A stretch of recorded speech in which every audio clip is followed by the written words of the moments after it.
Okay, Golan, you are live now. Hi, everybody.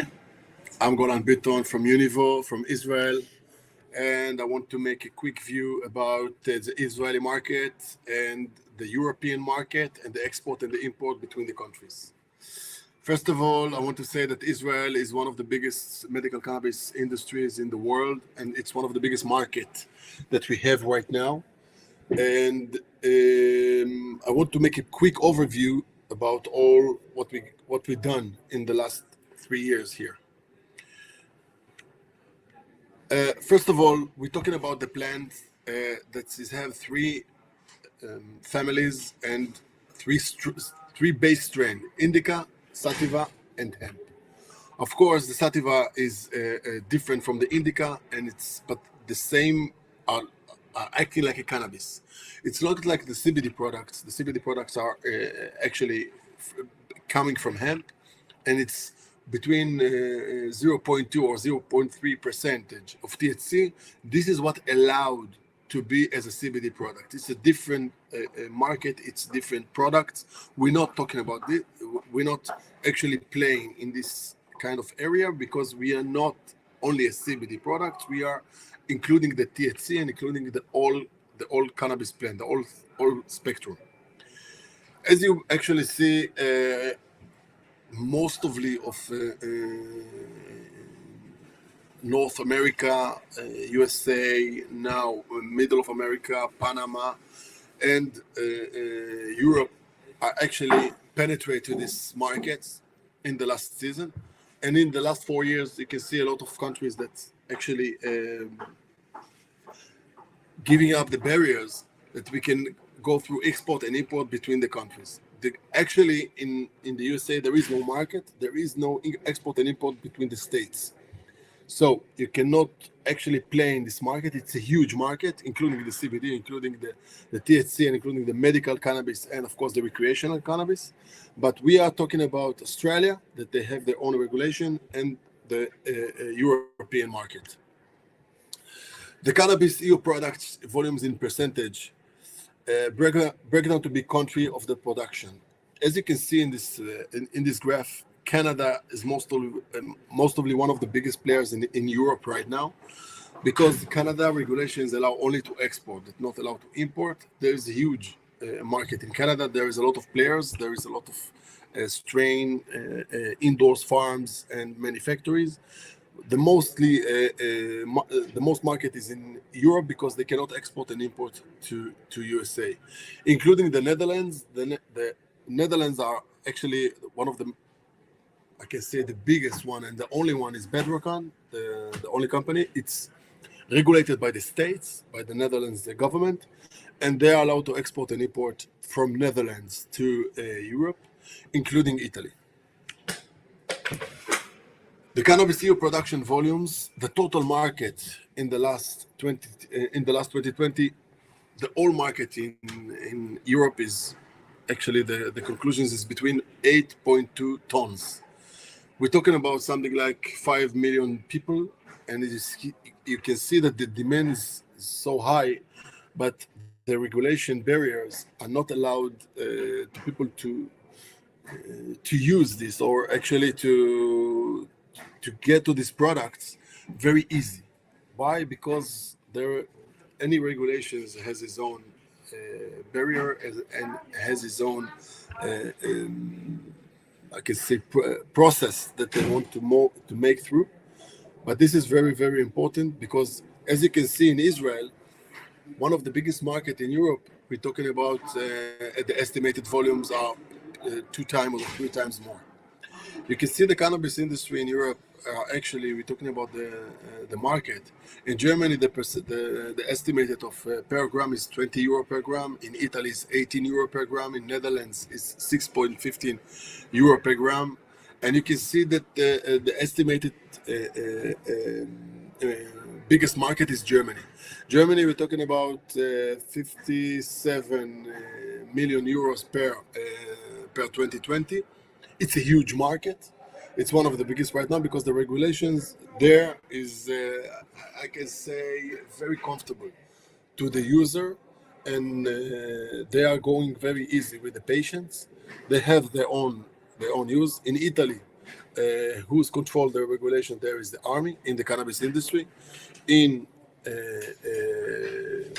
Netherlands, who the control of the regulation is Bedrocan.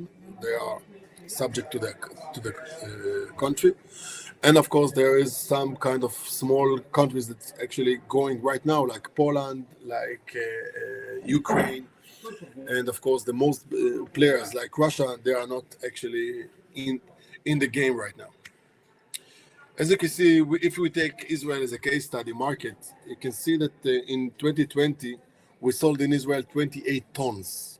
In all Israel, we are talking about 9 million people. In 9 million people, we have right now 80,000 patients. 80,000 patients actually demands like 35 grams per patient in a month. If you can see the numbers, we're talking about a huge market in a very small population. It's really important because we see what are what are going to be the volumes in Europe in those kind of numbers.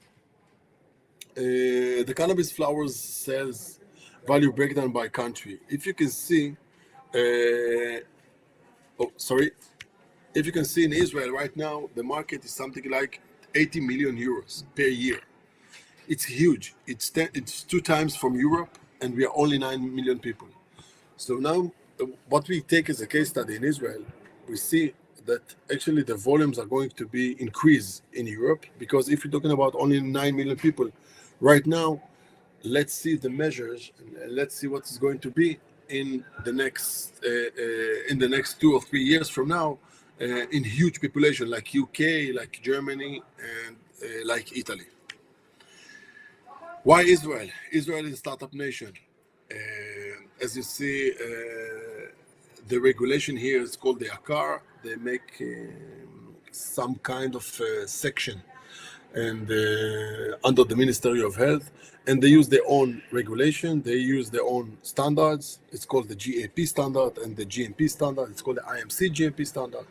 We can go through clinical trials in Israel in a short process, and we have a huge database. Israel is one of the first player that started to treat patients in cannabis in 1996.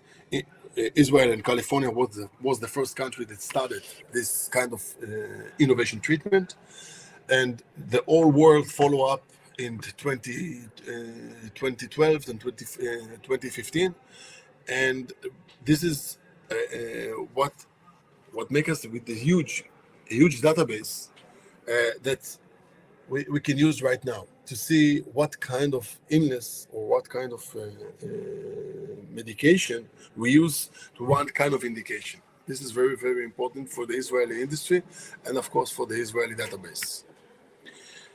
From farm to pharma, the Israeli Ministry of Health actually makes some kind of process, some kind of value chain from the R&D to develop strain and genetics, to go through growing and the right varieties for the right products, the manufacturing in the GMP standards, and the marketing, distribution. All entity is independent entity, and every entities have to go only forward. They cannot go backwards. So from the manufacturer, you cannot bring it back or cancel it or cancel the process. So this is only the only way to get to the medical cannabis products under the Ministry of Health. The Israeli certification process. The IMC GMP is a good agricultural practice. The IMC GMP is a good manufacturing process, and the IMC GMP is a good distribution practice. We have all approval by those all standards, all 3 standards. This is why we control the whole value chain and we control the whole process. This is make us in Univo a lot of flexibility, and we can be independent through our patients and through our market, and of course we go out now to other markets. So it's very important to our customers to get the right varieties in the right time. This is what makes Univo so unique.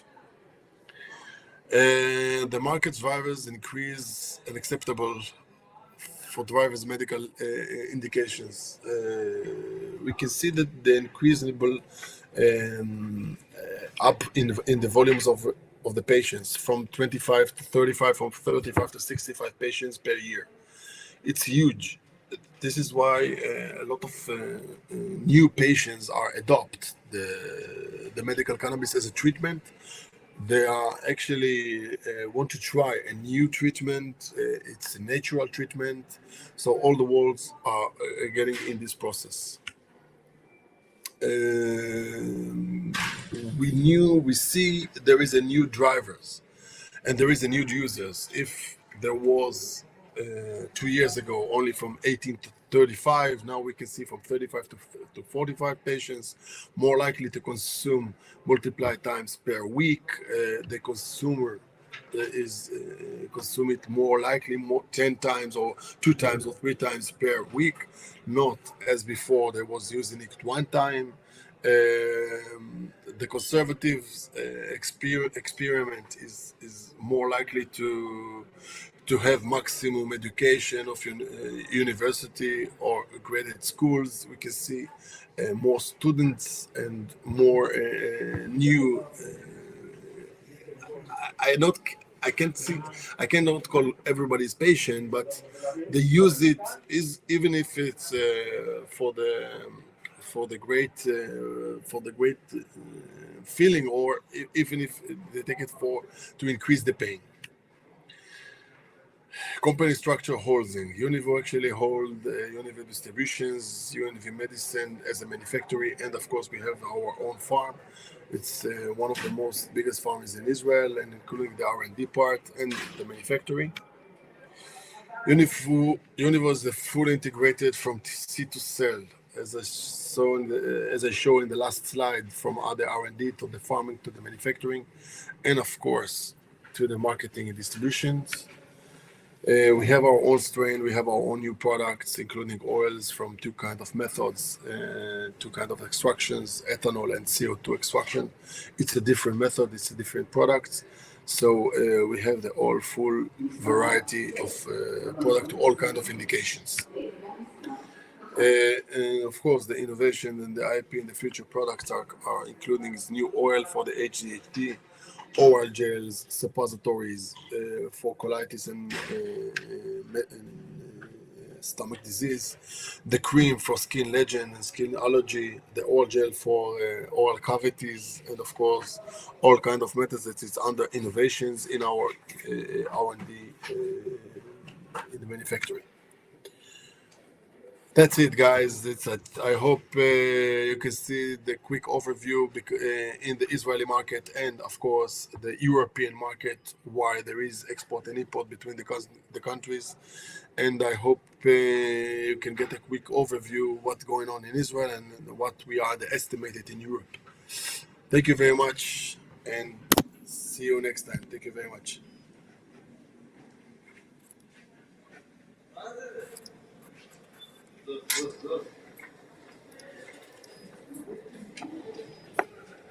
Thank you so much, Golan. It was a very insightful session. I'm really impressed by the knowledge that you delivered during this session. And it was really interesting to see that Univo is offering such a wide range of medical cannabis products. So thank you so much. I request the audience to please go ahead and ask any questions they have. We have Golan here with us. Thank you so much. Okay, so next presenter is Constantine. He's working as the Director of Strategic Partnership at ISPE, and he will be delivering his presentation on the future of supply chain management at 11.